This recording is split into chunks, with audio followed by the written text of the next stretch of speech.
The first principle you need to learn if you want to be a millionaire in your teens or your early 20s is that in order to be a king, you must first be a pawn. And this is really the issue with this generation. And I say this generation even though I am included in it, but I grew up with very traditional principles around respect. I come from a background that is a mix between Eastern European and Middle Eastern. So like growing up, you have no option. You learn respect and you learn the pecking order. And I learned from a young age that you respect your elders. And that's why still to this day, I still sit across the table from people that, I'm going to be very honest with you, are far less successful than I am, but I shut the fuck up and I listen. Because for me, in my culture, you listen to your elders. Now that doesn't mean you need to take everything that they say on board, but you at least listen. And because I grew up in this environment of learning respect, I learned that, hey, you can be a king one day, but in order to be a king, you first need to be a pawn. You first need to be able to earn your stripes. And by the way, I earned my stripes from a very young age. I started my first entrepreneurial ventures when I was 14. And I learned what it was like to work with clients and, quite frankly, for lack of a better word, be their little bitch boy. I learned what it was like to pay my dues no matter what. It's kind of like, listen, when you're young and you join a football team, you're going to be the one who's the ball boy. At the end of training, you're going to be the one who is expected to carry all of the equipment to and from. And you need to go through that to one day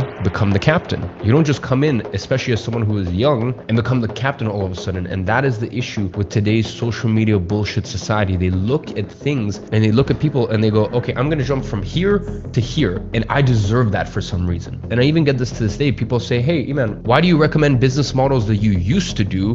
Why don't you recommend what you're doing right now? Do you realize how stupid that sounds? Do you realize why I may suggest business models I did when I first started my entrepreneurial ventures, or within 3 years into my entrepreneurial ventures, not now that I am coming up to my 10th year as an entrepreneur? Do you not realize why I would suggest businesses that I started as a pawn, as someone with no resources, no connection, no money, nothing? Do you realize why I suggest those businesses rather than the businesses I have now with millions of followers, subscribers, tens of millions of dollars? Like, I'm sure you can kind of see why I think this is better than this. But this is what I'm saying. The younger generation, they look at things and they're like, no, I want to jump straight to the finish line. You have to earn your fucking stripes. So just remember, to be a king, you must first learn to be a pawn. And there is nothing wrong with that, by the way. There is honor, there is nobility in starting from the bottom of the pecking order, being quiet, respecting the process, and understanding that you will eventually work your way up the totem pole.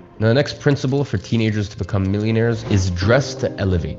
And here's what I mean by that. When you are young, people are going to automatically discredit you. You don't want to make it worse by the way that you dress. So here's the thing. You can have a 30-year-old that dresses in big labels, Gucci, Balenciaga, wears the funny shoes and all that stuff. And listen, I mean, I'm not against it. Sometimes when I'm feeling comfortable, I dress in streetwear. But if I'm going to an important meeting, I can guarantee you I'm not dressed like that. And my point is that you can get a 30-year-old that dresses like that looks like a 20-year-old, whereas you can get a 18 or 20-year-old that dresses very traditional, very classic, and you can get an 18 or 20-year-old that looks like they're 30. So the point is, don't spend crazy amounts of money to have all these labels and this and that. And I don't think that's a good idea ever, unless you really can afford it, you have a full wardrobe, and sometimes you just want to be a little playful. My best recommendation is just go for clothes that have no branding, no label. And I'm not saying that you need to dress in 3-piece suits. Listen, even if you just go in a simple black t-shirt, simple trousers that aren't too baggy, and definitely no skinny jeans, and just some classic timeless shaped shoes. Listen, you're not dressing incredibly well, but the point is you can kind of hold your own in any room. Sometimes less really is more. So first learn how to just dress classic and timeless, and then later down the line you can start incorporating some suits. You can start incorporating some double-breasted suits. Maybe before you go to the suits, just get some nice blazers, and you can pair the blazers with trousers. It doesn't need to be a full suit. You know, a lot of times I'm just very comfortable with a nice round neck t-shirt, not like this. This is a lot more, you know, it's a Sunday today, very home comfortable shirt. So not something as casual as this, just a nice fitted white t-shirt or black t-shirt and smart blazer over the top, some trousers and some smart shoes, and you have a very classic timeless look that's not overly formal, and you're never going to be too overdressed in any situation. And then, as I said, later down the line you can get into your double-breasted, you can get into your 3 pieces, whatever you feel comfortable in, really. But the point is that you really need to learn how to dress to elevate, especially if you're going into the world of business at a young age, because I'm being honest with you, I experienced this firsthand. People will try to discredit you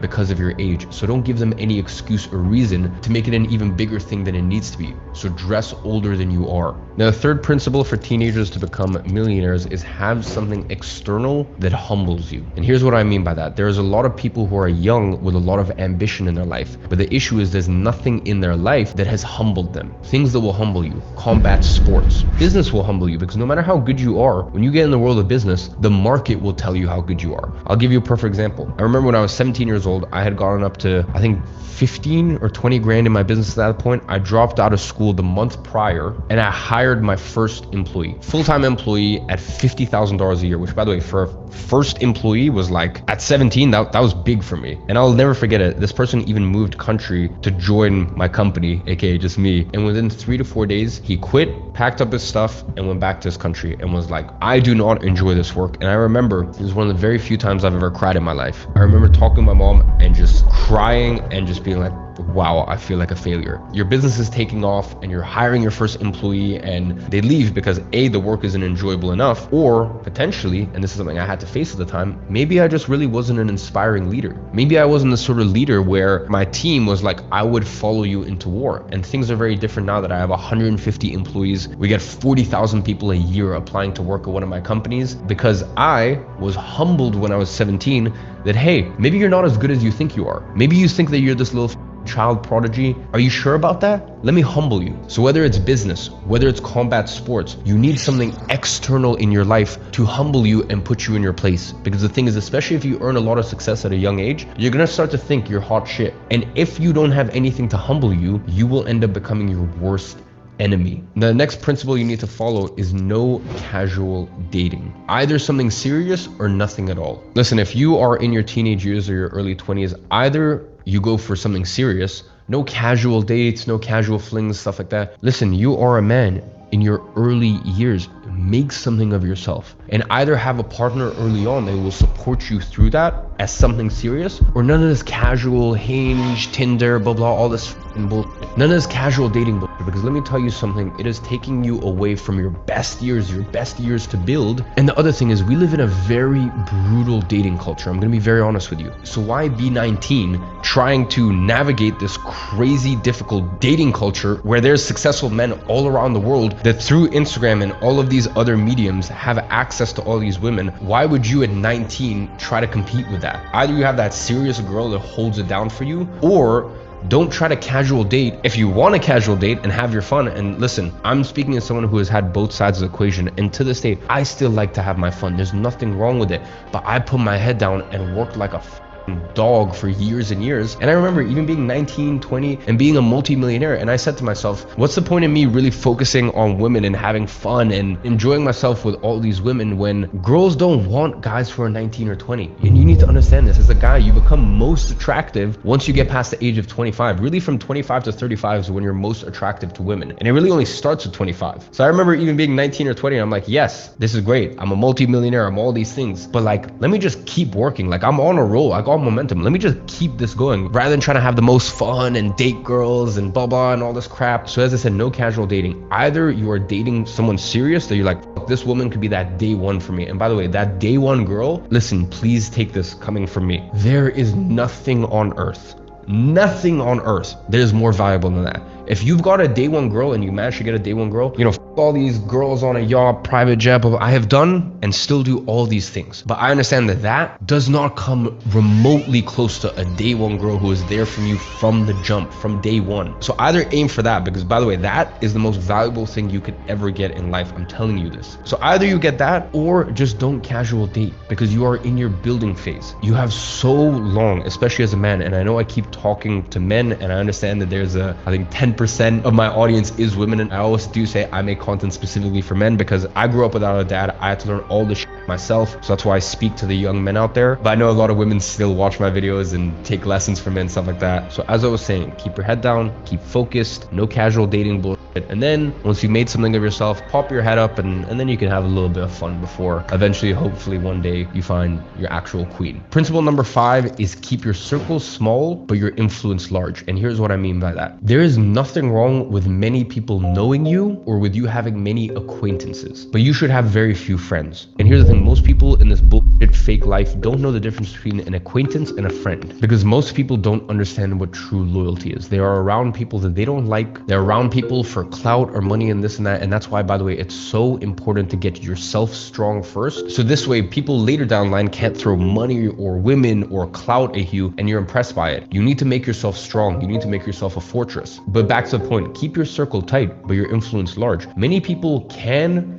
and should know of you. And I'm not talking about having a massive social media following or this or that. I just mean even in the industry you're in, never unnecessarily burn bridges. Always be very polite and courteous to people, but always understand that you can probably only have a select handful of true friends, true brothers in arms, true people that would love you and do anything for you. That's a very, very small circle. So your circle of influence can and should be large, but keep your actual circle solid and full of good people. The next principle you need to follow is that God will always test you to see what you can handle, and if you can't, he will take it away from you. And this is very, very important, because becoming successful and making your first million in your teens or your early 20s, that's great. Congratulations. Can you keep it now? And not only can you keep it, can you multiply it? Because that's a lot of pressure. Listen, if you make your first $1 million when you're 18 or you're 20 or you're, even 23, that's great, but that's a lot of pressure. Every year after that, can you hold that same standard? So you need to understand that God, if he blesses you, if he gives you that million at a young age, he's going to see if you can handle it. He's going to see if you can humble yourself. That's why earlier I told you, have things external in your life that will constantly humble you. Business, martial arts, setting challenges for yourself and seeing if you can accomplish things that really make you dig deep.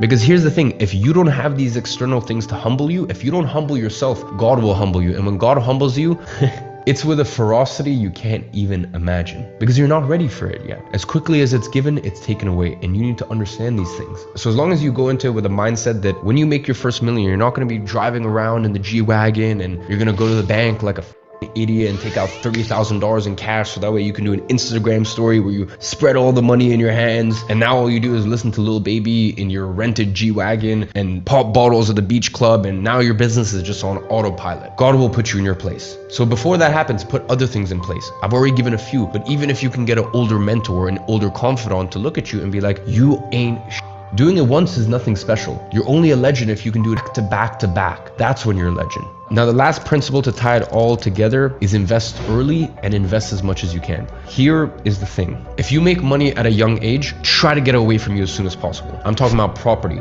I'm talking about maybe even buying some physical gold. I'm talking about things where the money can get away from you and it's not easy to sell. Here's the issue sometimes, and I'm not totally opposed to it. Here's sometimes the issue with crypto or stocks. You can buy and sell very easily. You can't buy and sell real estate very easily. So buying things that aren't actually very liquid at a young age, I think later down the line, once you're established, that can actually be a detriment. It actually makes things a little bit more difficult. But when you're a young age, you are your worst enemy. You're probably the biggest reason you're gonna this up. So what you want to do is once you make money, push it away as quick as possible. Because here's the other thing, and once again, I'm talking from experience. When you are young and you make a lot of money, you know what people think? People don't think, oh, well done. People think you got lucky. So there's no point being 19 years old, driving all these supercars and blah, blah, all this stuff, because you're not impressing anyone. People just think you're lucky. That's it. So you're better off taking the money, investing it. And when you're 23, you're 25, you get to an age where people can kind of believe this has happened a little bit more. Maybe, you're 22, but you dress the part and people think you're a little older. And that's when you can enjoy and you can live it up and you can do these things, because when you get out of your supercar, people will actually think that you bought that. But when you're 19 and you look young, people will either think you got lucky, they're gonna think you invested in some pump and dump